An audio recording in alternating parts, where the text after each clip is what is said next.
You think of any successful leader that came through, they gave up hope to the people, to everyone. It wasn't about them. Even Dr. King said, I have a dream, but his dream wasn't about him. It was about everybody else. He was selling the dream to everybody that they could see, like, and we, it was a we thing. That's why he was successful. You think about any leader that even think about, and these was coming to mind. Obama, when Obama came, Obama was selling hope. That's, that's why, one, I think we got to get back to that space to where we're painting pictures that everybody can see. Everybody believes in the mission. Everybody believes in themselves. I think right now it's more so an individual thing. You got these hits of dopamine. Let me make the best TikTok. Let's go viral. But it's a me thing. A quick hit is not the long-term success. And I think once we get back to that, then we'll change the tide. So more so, again, not individual sick, but collective well-being. So everybody got to understand it's big. When it's bigger than you, you understand it takes more than me to get to where I'm trying to go.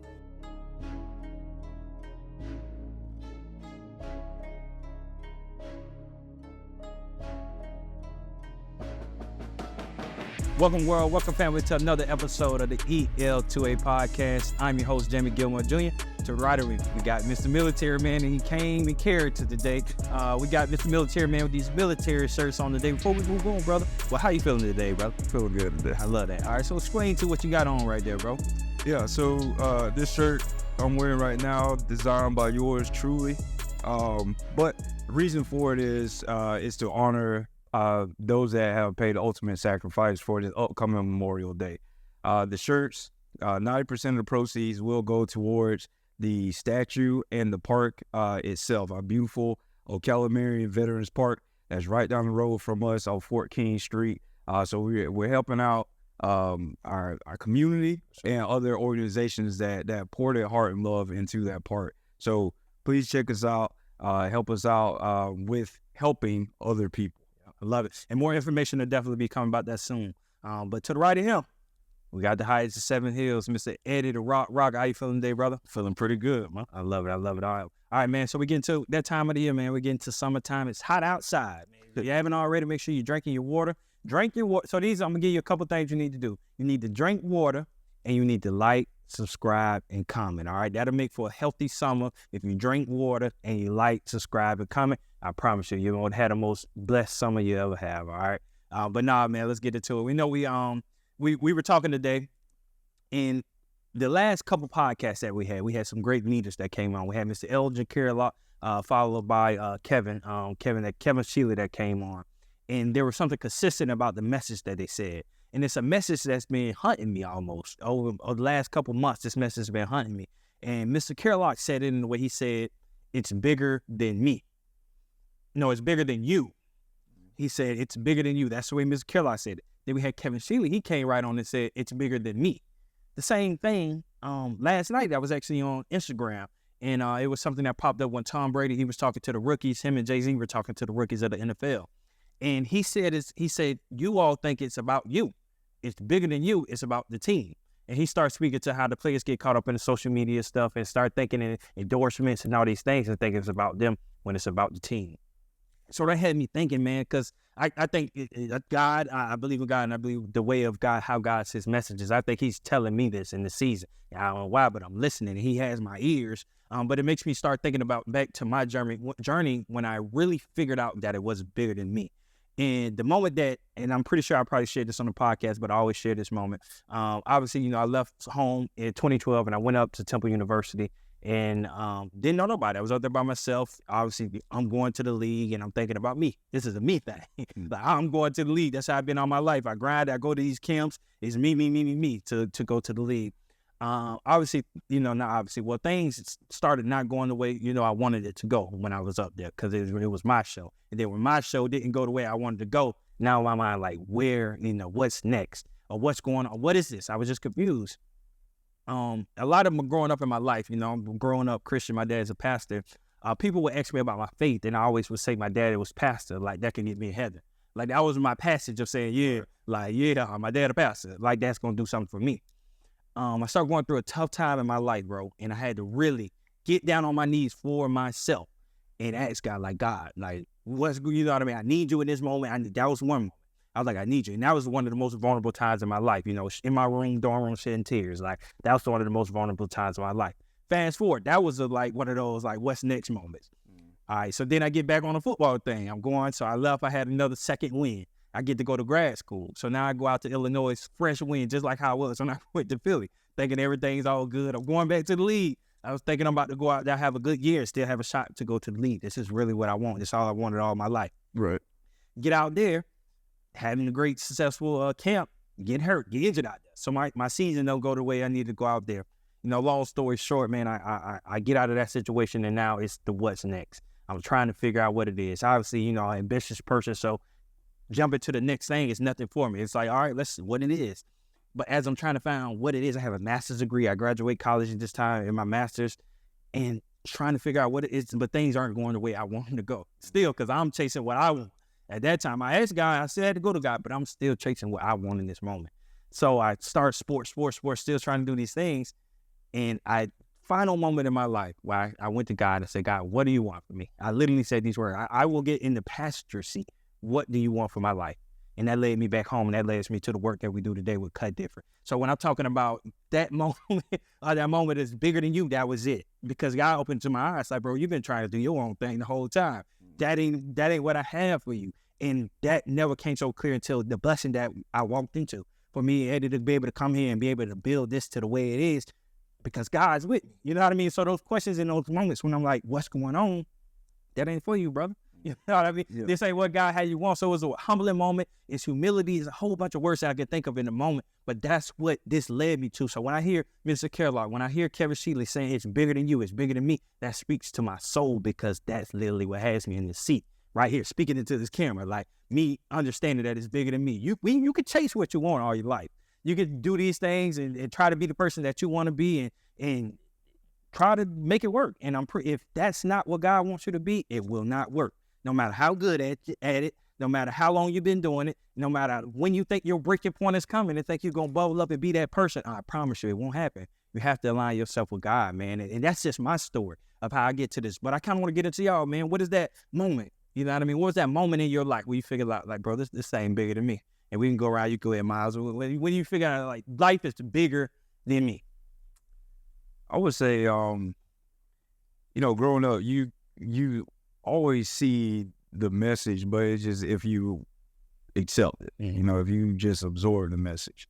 I grew up watching my grandfather dutifully pastor our home church, Hopewell Missionary Baptist Church out in Lowell, from the time, that I was a baby up until he passed when I was in third grade.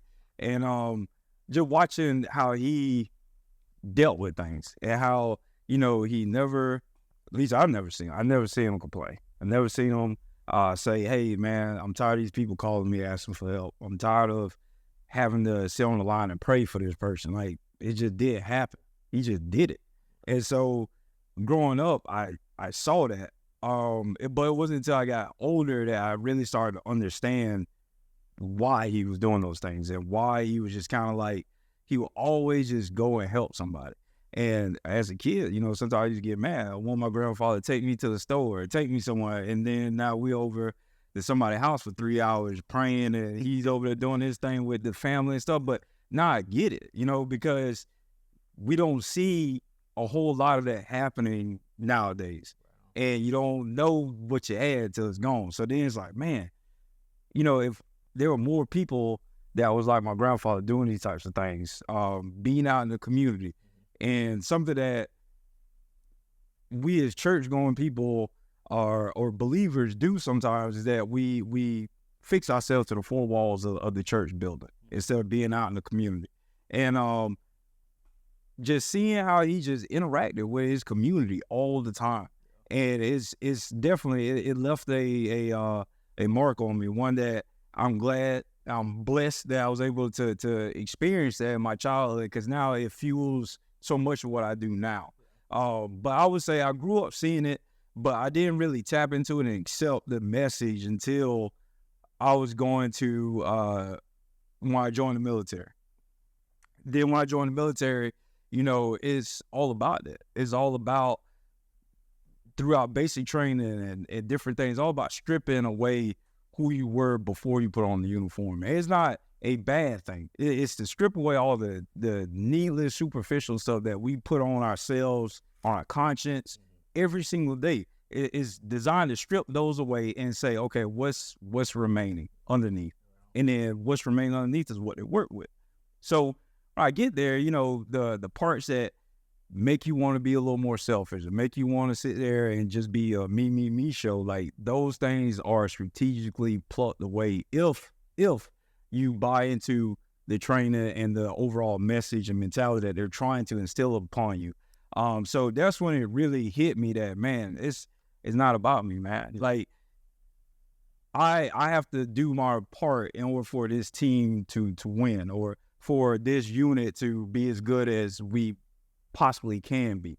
And so when you really start to understand that, then it just kind of makes things a little easier, I guess, to really be part of a team, work within a team with all the different complex backgrounds and mentalities that's all thrown underneath one umbrella in the military. But that was really like my proving ground, was when I went, joined the military. And, you know, it's funny hearing you saying like being ambitious and everything, because that's how I went in there as well. And then I started to realize that, you know, you can still be ambitious, but you can still care about other individuals that you're going to be around every single day. Sure. And it can be simple things, man. It can be, you know, say, you know, your boy is tired over there and it's a guard shift coming up. Hey, bro. Hey, you been busting your behind, man. Go lay on your cot. I got this shift. Or I at least got part of it. You know what I mean? Different things. Or different things like, I remember one instance, same kind of situation. Somebody was tired and they had did a solid for me before. So I'm like, hey, man, go ahead, go to sleep. I got to do my laundry. Throw your laundry in there too. I'll do yours too, man. It's the little things that build that camaraderie, that brotherhood. So now, because even doing laundry for somebody else, or, hey, man, go to sleep, even though you tired too. Like, and you see how it builds, it swells. Over time, man, our platoon and basic, I mean, we ended up winning the best platoon, even though we had the harshest experience. So why is that? Because the experience so harsh, you have no choice but to bound together through that fire and really get through it together. And so, you know, that really is what drove it home to me. Like, man, you can be ambitious, you can do it in your own way and stuff, but you still got to take care of that person to the left and to the right. And if you do that, I promise you that person's going to do the same thing for you in your time of need. Yeah. It's crazy because that's a hard thing to do in the sense of the big, especially at a young age, being immature. So as I hear what you're saying, that's stripping you away when you're going into the Army.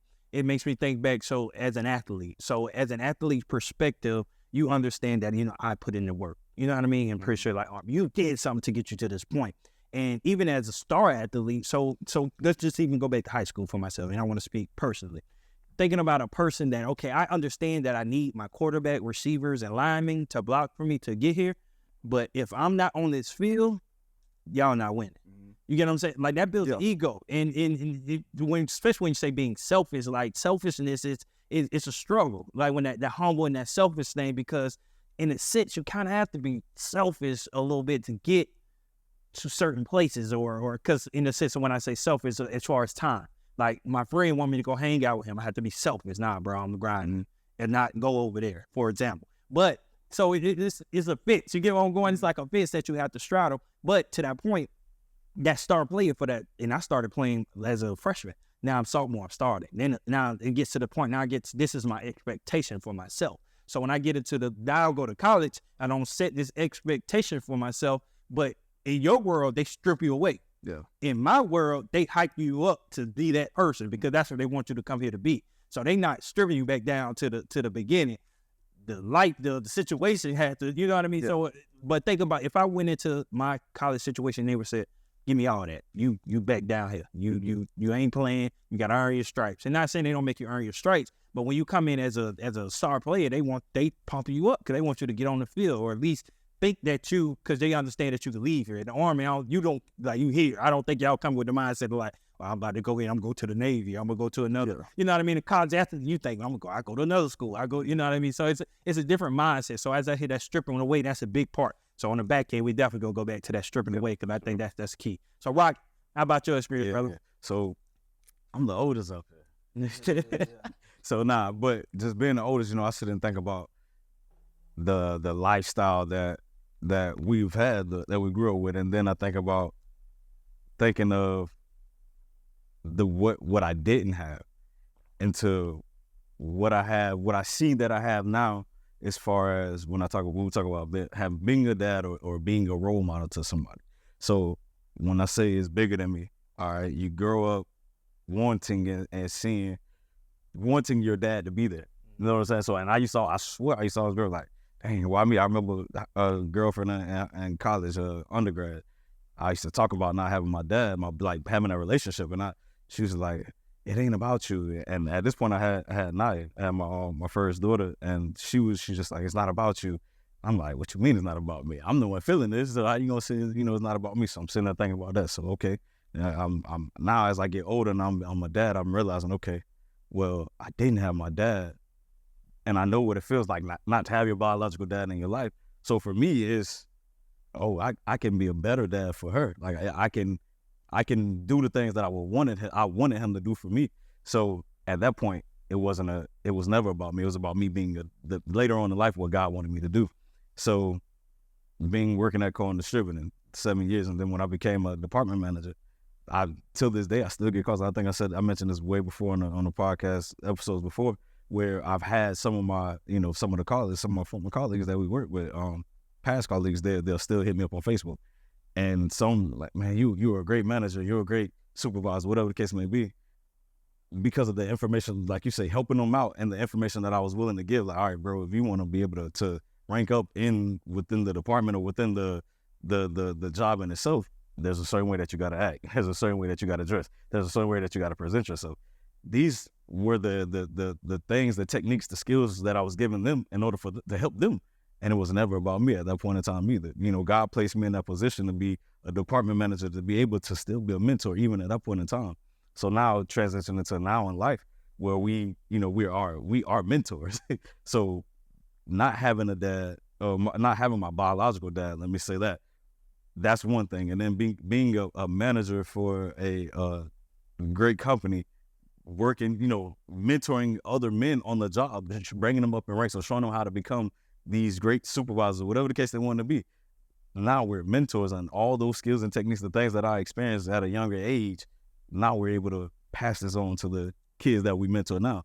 It was never about me. God, to your point, God positioned me to be in every position that I was in, everything that I dealt with, for me to see now, like, you know what?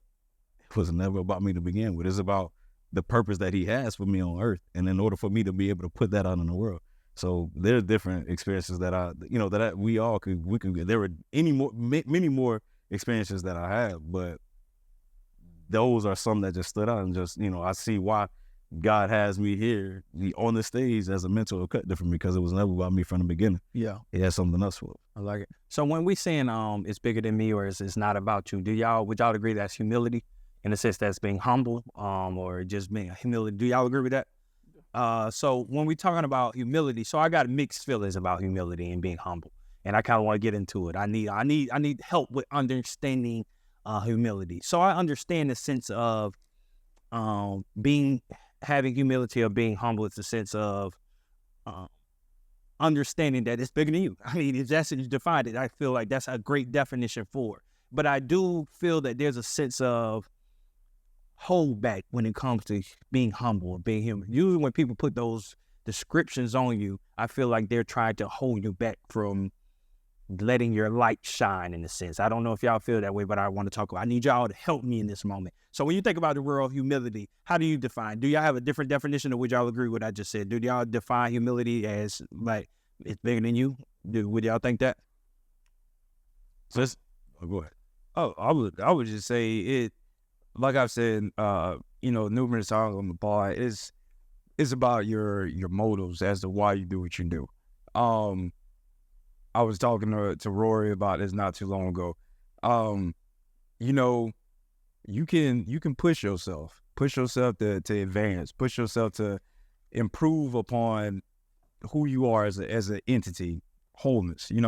Whether it's running better or faster, whether it's looking better, whether it's increasing your knowledge base, but it has to come back to a reason of I'm improving myself so that I can be a greater support for others or for other entities. If you're just improving yourself because I want to go chase a bag or I want to get my name up there or whatever, that's when you starting to veer into that realm of selfishness, because now you're creating a thought process where it's my come up, my increase in whatever it is I'm trying to do is only to really serve something that deals with me. And that's where people get caught up in these problems, and they may feel like they don't really understand the nuance behind being ambitious and not being egotistical or selfish or any of those things. It's all about why you're doing what you're doing. And when you get to the core of that and be real, that's when you're able to move more freely without necessarily being capped by either personal insecurity, saying, well, am I being too, do I need to be more humble? Like, because that can happen too. And it dispels whatever rhetoric may be coming from somebody else who's on the outside looking in, who may not know why you do what you do, who just say, well, you just want to get your name up there. It shields you from both things, but the first step is being real about why you do what you do. And when you unpack that and you say, okay, yes, it's truly, I want to be a better Myles Mechanico so that I can be a better support for those that may be in need in my community. Yeah, okay, man, then go at it. And people will appreciate that, and they'll be more willing to support you. And what you'll learn too is that all your relationships on that journey is going to be much more genuine, because you're not talking to people or interacting with people with a transactional mindset of like, well, I'm only dealing with you because I want to get up there.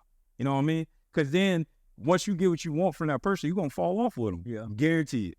But if you sitting there because you actually like, hey man, I just want to improve and I want to show people I'm willing to help, I guarantee you'll stay in contact with that person. Y'all still talk, everything else, and then down the road, it may help you out again, or you may help them out. So I would say it all starts with really checking your motives and being real and saying, well, why am I doing what I'm doing? Yeah. And then you can sit there and move freely. And then now you don't really have to worry about the insecurity if you're doing things just to put yourself on. And if somebody does say something, okay, people gonna talk about you until you die. And they're gonna talk about you even when they throw dirt on you. So it really don't matter. But it's just for your own peace of mind. Yeah. You know, so that's, to answer your question, that's how I deal with it.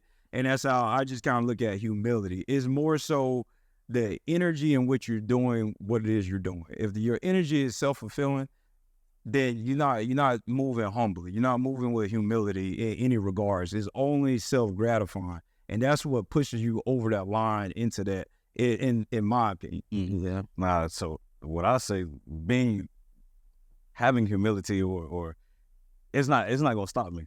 What God got for me is for me. You know what I'm saying? And even I can still be humble, and still there are times we just went to one of the schools, and one of the teachers, one of the principals was like, I remember when they used to call your name on the field. So another guy in the room, Jay was in the room. Jay was like, "Bro, that was you?" And I'm in the back like, "Nah." You know, I'm saying no, and I remember them calling my name, but I'm saying no to him, because at that point in time, this isn't even for me no more. It's what I'm doing with me mentoring. The reason that we're here is for the kids. You remember what happened, and you're able to bring up those times from back in the day to shed light on, you know, the good things that I did. And I didn't have to brag or boast about what I did back in the day. But again, it wasn't about me. But still, yeah, at that point in time, God so let the light shine on me for that moment. I ain't even have to bring it up. Yeah. So it's not holding me back at all. To Myles' point, I'm gonna continue to do what I do, you know, with my best foot forward. I'll never try to take advantage of anybody. You know, I'm gonna be Eddie Rocker regardless. So, and that's been a humble person. So if light is shed on me because of what I did in the past, which was something good, it is what it is. Yeah. What I was just gonna say is remembering where you came from and why you started. You know, I put up a post the other day, and it's true. You know, at the end of the day, I'm always gonna be a country boy from Reddit. You know, that's where I learned everything that pretty much set me on the path to be the man I am today. I would never take anything away from that. You know, so just remembering, like, man, I remember them backcountry lanes, and you know, ain't nothing really popping out there on the northwest side of the county, but it means so much to me because And that's even why I moved back there. Because it's like, man, I was able to leave from here, but come back with a different perspective and a different, mission. It's not, I'm not trying to improve so I can leave anymore. I'm trying to improve so I make this better, make home better, help people out. Yeah, I like that. And that's the broader perspective. So even what we said to your point and to your point, so even in your football situation, so you're able to look at a situation. So most cats gonna jump on that. No. Somebody gonna talk about that because they can't see past themselves. So all they wrapped up in, that was me. You remember that? Then they'll get to talk about their game. Well, they say Facebook, who was the best running back in 2020? Like, bro, because they can't go. They haven't figured out that it's bigger than them. Yeah. And for most people, those highlights are the biggest things that they have to hold on to. So anytime they get a chance to grasp that, they own it. So for even to your point, for a person that went to the Army and now you're with the broader perspective, like, I'm coming back home to make this better. If somebody talk about I'm pretty sure you'll talk about it, but you're not jumping on it. Hey, yeah, we was out there fighting. So, you know what I mean? You talk about these war stories. That's not your goal. So when you understand that it's bigger than you, it's important for you to understand it because it allows you to look forward and move forward.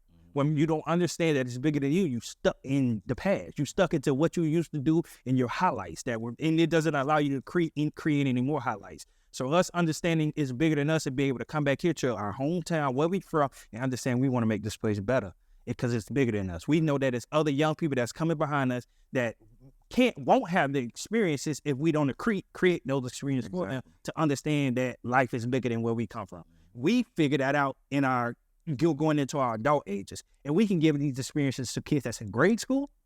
So by the time they get to 18, that they already know that this is real. Again, I think I said that on that. We really didn't. We further than Georgia is probably as a kid. Not saying my parents did the best. They did the best they could. We went. I'd say we went places now in Florida, but as far as leaving outside the state, we really do that much. I had to get on the plane the first time for some football stuff. You get what I'm saying? But at the we're exposing these kids. These kids not leaving Ocala, bro. Come on, think about a person that doesn't leave here. They just stay here. You notice every people we go to school with doing the same thing because they don't understand that it's bigger than them. It's bigger than here. You get what I'm saying? Like, it's bigger than the world. So that comes through the broader perspective. So that's why I understand that it's important for people to understand. So why do y'all think it's important? Why do you think it's important for somebody to understand that it's bigger than you? You know what I'm saying? So how do you limit yourself by not understanding that it's bigger than you?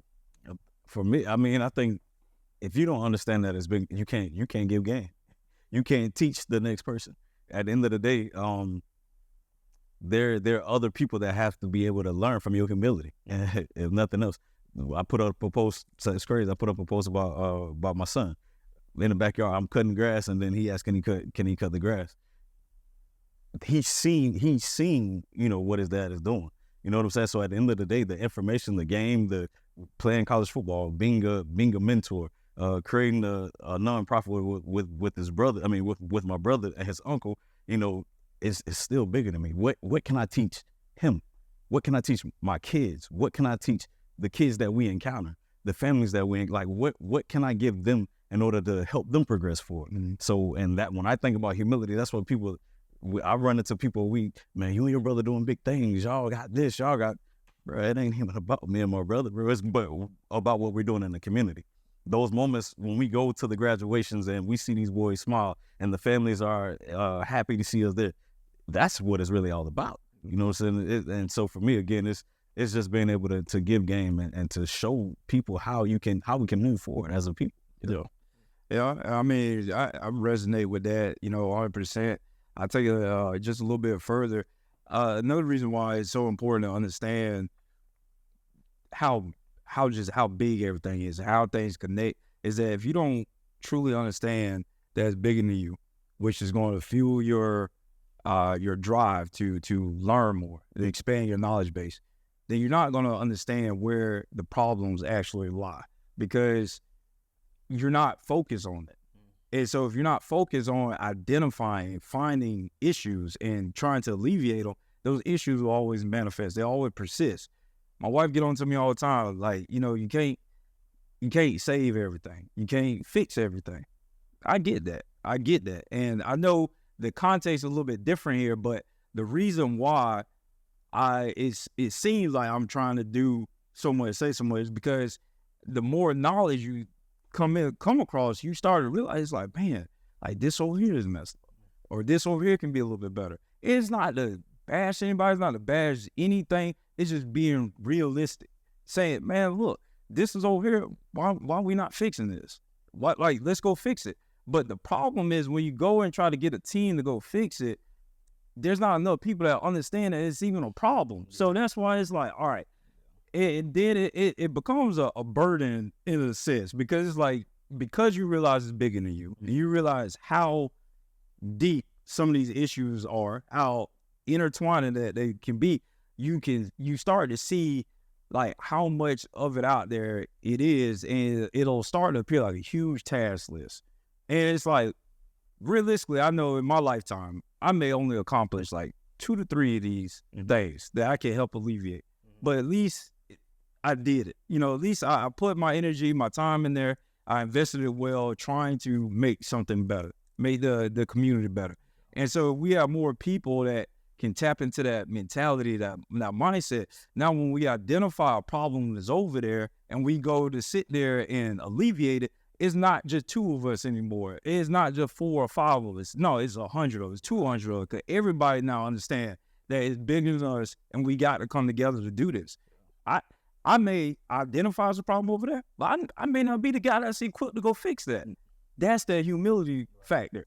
The ego said, I can go fix that because I know it's a problem. No, you can't, sir. You may have the message, but you're not the right messenger, and vice versa.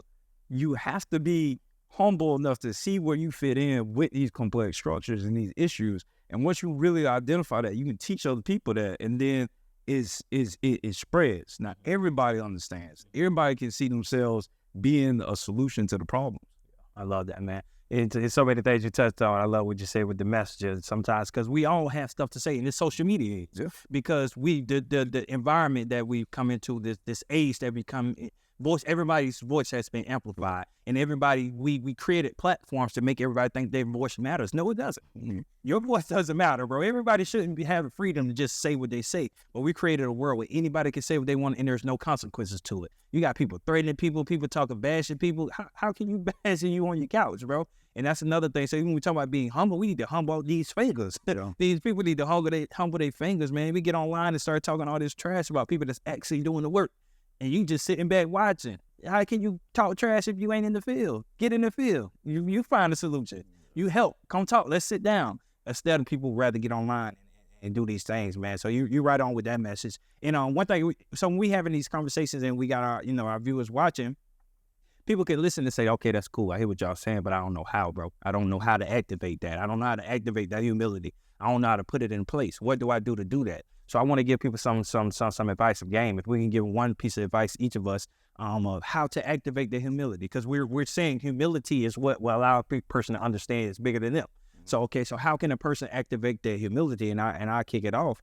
I think it's with, again, I think you said it's with the exposure piece. You have to know what's going on outside of your walls. You have to understand that there's other things outside of your walls that people are struggling, people are going through things. So through simply volunteering, find something. And I don't have your direct source, but there's certain things you can go to and find what's going on. The Humane Society, Interfaith, all these different organizations that do great work. Figure out what's going on and figure out which one you caters to you. You may have a heart for mentoring and you want to go with big brothers, big sisters. You may have a heart for whatever you have a heart for. Find it and go find people that are actually in the field, doing the work, and go out there and aid, and give your services. That'll allow you to understand, okay, it's bigger than me. I see these people are struggling. These people are going through it. I'm not the only one in the world that's struggling. So many times you can feel like when you in it, like I'm the only one going through it. Everybody else look happy but you. Yep. Because you're in the fire. Sometimes you got to get outside of that. And then you understand, I ain't got it too bad. Yeah, my life not too bad, man. I actually got it pretty good because these people outside really, really going through it. So I would advise everybody on here, man. Please, there's 24 hours in a day, and I understand, everybody's busy. 1 hour, 30 minutes, go somewhere and just aid. Give somebody, look, you say the veterans. Myles just gave a new contact to the veterans deal over here, man. Just go out, and that's one thing for me, bro. Again, we mentor, and we have a mission God has placed here to do. I'm so happy that we did this partnership, man, because it shows. And one thing, you played that video in there the other day, that veterans thing, and that thing touched me, bro. And obviously with Marquise, had a personal relationship with him, bringing that back up and thinking about sleeping Marquise. But just, bro, you got people laying their life down, bro. For people that don't know, I can't even imagine. not going to lay my, that's, I'm not going to lay my life down for the people on, bro, people are okay with that. Summing it up to go lay their life down with people they don't know, bro. That humbles me, bro. Because it's like, come on, bro. There's people out here that literally say that my life is worth laying down for y'all. You know what I mean? Who else did that? God.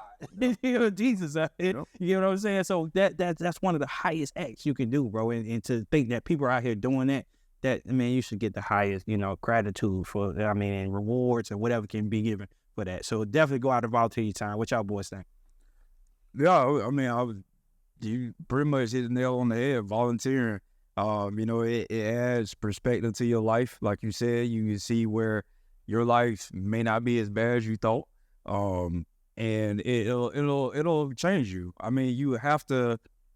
You have to know what's out there. You have to, like you said, the exposure piece. You have to know what's out there and really understand just where you fit in the grand scheme of everything. Just even when it comes to quality of life. If you live in America, even if you live in paycheck to paycheck, or sometimes you may not know where your next meal coming from. I can tell you, some of those places overseas will make you feel like you have all the money in the world, all the things you need right now. It's not to be dismissive of your current standing. Like, don't get me wrong. I get that you still want a better quality of life for yourself. Who wouldn't? Mm-hmm. But again, it's the perspective piece. When you're just fueling yourself with negativity every day, it's going to be that much harder to get up and seek those opportunities, seek to get yourself out. So it starts with the mind. It starts with your whole perspective on just even where you are currently. It's not really to try to set up a comparative mentality, because you can get caught up in that too, looking at other people's lives and comparing. Again, it's the mentality behind it, the reason why you're doing it. It's to show yourself that your life not as bad as you think. And even if it is, you're in a place where you have opportunities, where you can sit there and improve. Not saying it's easy, not saying, you haven't been dealt a bad hand, but I'm telling you, there's people in countries and different communities outside of America, not saying we perfect, that would literally kill to be in your shoes. Like, they would literally kill to be in your shoes. And so we have to be grateful, man. Even if we just got a little bit, just gotta be grateful. And like you said, we have people that go overseas, that do things to keep this intact, where we have the freedom to do what it is that you want to do. I know there's a lot of negative discourse about the military, about the government, everything else. Yeah, there's going to be cons and negatives that you can always find out there, but please understand that here is not as bad as you think. There's always ways that we can improve ourselves, but that comes like what we already discussed earlier in the podcast. Mm-hmm. You getting involved, you increasing your knowledge base and helping people come to these solutions. But volunteering and just soul searching and being real with yourself as to why it is you want to improve yourself, why it is you're trying to be ambitious and all those things. All of that is going to start you on that right path to truly understanding how to be humble, how to sit there and care about other people, and to give your time to somebody else. Time is something you can't get back. It's a very valuable thing. So when you give it out, when you volunteer, you can't help but start to understand what it means to be humble. Yeah. Nah, I agree with both of y'all, and I think what you finished up with is just self-assessing. I know it's said all the time, but I think in order to get to where you're going, that's what you got to self-reflect. And within that self-reflection, then you see what you have, and then you see what others don't have, and then now you can sit back and you can say, okay, this is where I'm at in life, and this is what I want to do in order to give back, to giving information, give game. I know something with my kids, teaching them trying to have humility at a young age, because life could be completely different for them. Christmas come around for the past couple of years, and it's the toys and gifts that they ain't even opened up yet. And so something that I said to them is like, I do plan on taking them to a toy drive, going to take them to a shelter, so that they can see that everybody don't have it the way that they have, and they need to understand that it's a blessing in order to get there. But again, it's just with self-assessing, but also touching that, giving that information. and then not giving them that information in order to scare them, but just giving them that information so that they can, as they get older and they mature, they're able to realize now, they're able to process that, okay, there are other people out there that may need my help, regardless if it's financially, mentally, like whatever the case may be. They can lend a hand, they can lend their heart. You know what I'm saying? And again, I think that just goes back to what we're doing as far as mentoring. You know, I just look at the things that I didn't have, or how, if I wanted life to be different. We wanted to see snow a lot of times. We wanted to do a lot of things, go on trips. But those are the things that, you know, we weren't able to do, but we're able to do when we weren't able to do when we were younger. But now that we're older, we're able to do that with kids, and we're able to do that with our own kids for them to experience. So I think that'll help out. Yeah, we got to shift the society norm from individual success to collective well-being. You get what I'm saying? So it got to be more of a collective thing, and it makes me think back to like Negro spirituals. We shall over, you know what I mean? It's a we. You get what I'm saying? It's not about the person. So when you're selling, like, it's giving off hope. You think of any successful leader that came through, they gave up hope to the people, to everyone. It wasn't about them. Even Dr. King said, I have a dream, but his dream wasn't about him. It was about everybody else. He was selling the dream to everybody that they could see, like, and we, you know, it was a we thing. That's why he was successful. You think about any leader that even think about, you know, and these was coming to mind, Obama, when Obama was selling hope. That's, you know what I mean? That's why he won. I think we got to get back to that space to where we're painting pictures that everybody can see. Everybody believes in the mission. Everybody believes in themselves. And I think right now it's more so individual thing. You got these hits of dopamine. Let me make the best TikTok. Let's go viral. But it's a me thing. You know what I mean? A quick hit is not the long-term success. And I think once we get back to that, then we'll change the tide. Mm-hmm. So more so, again, not individual success, but collective well-being. So everybody got to understand it's big. When it's bigger than you, you understand it takes more than me to get to where I'm trying to go. You hear what it say? Go alone. We want to go fast, go alone. Want to go further, go together. I mean, these things that's been told to us and you hear for it forever, but people just, you know what I mean? They take these things as what they want, but we've been getting messages for so long that it takes a team to do these things, man. So there has to be leaders. There has to be people that are in place that letting people know that it's bigger than you, man. So the moment that you understand that it's bigger than you, I think that's is what's going to set you apart. Again, it took for me individually to figure out that it was bigger than me. Okay, I want to go to the NFL. That's not what God wants for me. God wants me here. God wants me in Ocala, Florida, telling the next young man that he can make it, telling him to own his greatness, telling him that the world is a big world out there for him, and he can go get it. And that's when I figured that out, my life changed for the better, man. And I wouldn't change anything. I wouldn't change anything about what I do right now, because that's what God wants me to be, man. So I kind of want us, as we wrapping up, man, I want us to cast that legacy, man. Okay, it's bigger than you. Okay, but looking forward, what do you want your legacy to be? When you leave, obviously you got the mindset of, you know what I mean, it's bigger than me, but I want to know, okay, when I'm dead and gone, you know, what's that legacy that want to be left out? What you want people to remember, how you want to be remembered, and you know what I mean, what you want people to do. So, you know, and I could kick it off because, you know, I say this pretty often. And I'm going to say this because it is a pretty selfish one, but it's also correct you got a little humility in there. But I want to help so many people, bro. So many people that by the time they bury, like when I'm dead, we got to build a statue of this man. Like, he did too much. Yeah. He helped too many people that we gonna build a statue of this man. I'm just putting this out there in case anybody see this and they, you know, just want to make that happen when I'm dead and gone. But nah, it's serious. I am serious about that too, but just serious, another serious note.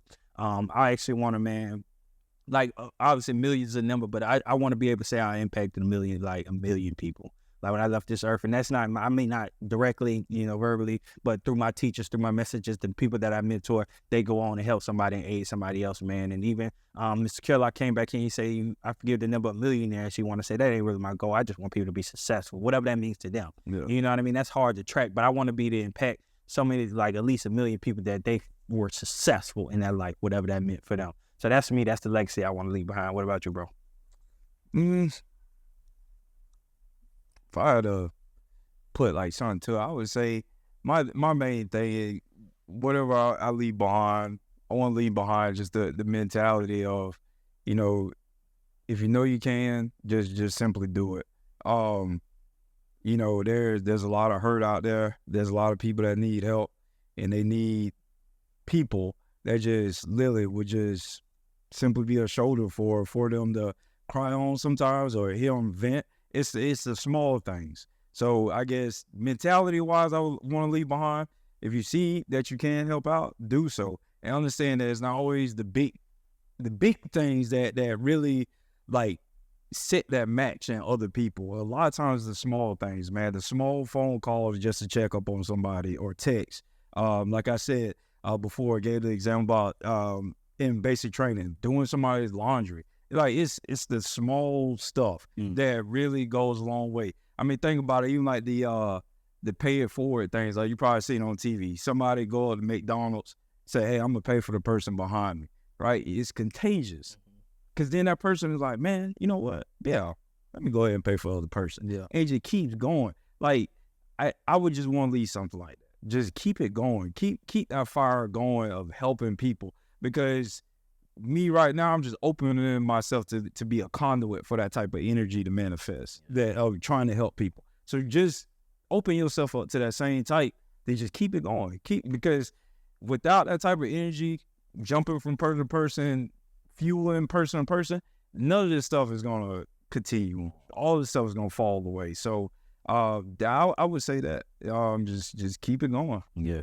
Nah, it's crazy you say that. I think me and Roy, we were talking about being the energy for others, being that fuel that ignites others. You know, I have my kids, and I hope and I pray that I pass down that fuel, that burning desire just to want to do better at the end of the day, even when you don't feel like doing it, just get up and do it. But also just for, you know, within the community, you know, I think about the boys that we're seeing graduate and the boys that we have coming up that's looking at us. When I'm gone and they have kids, I just want them to be able to say, my mentors was like, they put so much in me. They showed me what a real man was. They taught me what it is to be a dad. They taught me what it was to be a man. And then now, if with that, the community in itself can be a better place. I will hope that they would want to come back to give back, you know, to serve the community in some aspect. They don't have to be mentors, but giving back their time because they seen that they had us as mentors that poured into them, and they're willing to pour into the youth. So, I mean, for me, that's one piece. And then, I mean, I just think about, you know, and I guess a selfish piece, but I like to change a generational curse, which I know we have. I already know. So when I say generational curse, I sit and think about when we say rockers. You get two different sides of it, and I spoke on it before. But I hope that, you know, as I continue to matriculate through life, you know, the things that I continue to do with my son, I only got one boy, so with my son and with my kids, my daughters, I hope that, you know, through the good things that we do, you know, the things that I do and the positiveness that I push onto them, I hope that we could continue to change the way that people view the rockers. Because at the end of the day, all we got is our name, you know what I'm saying? And for me, it's just to be able to push that on them, to continue to get them to own their greatness. Yeah. And if I can get them to own their greatness, you got a 12-year-old, a 7-year-old, and a 6-year-old. That's generations to come, if I can start that now. So, yes, sir. Changing generation curses, changing the narrative, controlling the narrative, all those different things. So make sure you know it's bigger than you, family. So y'all know what time it is right now, all right? So stop what you're doing. You understand that it's bigger than you. Drink you a drink of water, and then go like, subscribe, and comment, all right? So making sure you like and subscribe and comment, man. Let us know what, like right now, where are you at in your life? So what do you need? So what do you think? Do you know it's bigger than you? Do you have the humility? Are you humble? How do you think about those things? Because I know that that humble word is a tricky word for some people because they don't really understand it sometimes, and I battle with it too sometimes, and I shared that in there. But we want to know what you think, man. We can't keep being a family and just hearing from us. We want to hear from you all as well. So making sure y'all commenting in the comments, all right? So like, subscribe, and comment, all right? So fellas, that was a great conversation, man. Y'all got anything before we close it out? I think y'all said it all, man. We ain't got nothing else to say, but I will do a close off. Family, man, it's bigger than you. Through my story, I hope it inspires you to understand, like, sometimes in life, all the time in life, you got to understand that there's a higher power out there. And we try to navigate our life and pinpoint what we gonna do and how we gonna do it and when we gonna do it, but that's not what God's plan for us. And the moment that you understand that God has a plan for you, and you tap into that and you try to figure out what that is, what's the purpose on your life, again, God designed it. He made you in his image. He knew who you were before you got here. Like, God knows you, and you have to tap into God. You have to seek God. You have to find out, God, what's my purpose? Why am I here? And once you get onto that, because it ain't Jamie's purpose, you know what I mean? So the God said purpose had God's purpose for me. And once you're able to tap into that, man, and be able to find it, I'm telling you, the gates will open for you. Everything you've been hoping for is gonna open for you, and you're gonna go on that path to success. I promise you, all right? So just try that. Other than that, family, man, we love y'all. Keep tapping in week to week. We appreciate y'all. I'm telling you, anybody that watches this podcast, we appreciate the views, and nothing goes unnoticed. All right? We'll see y'all next time.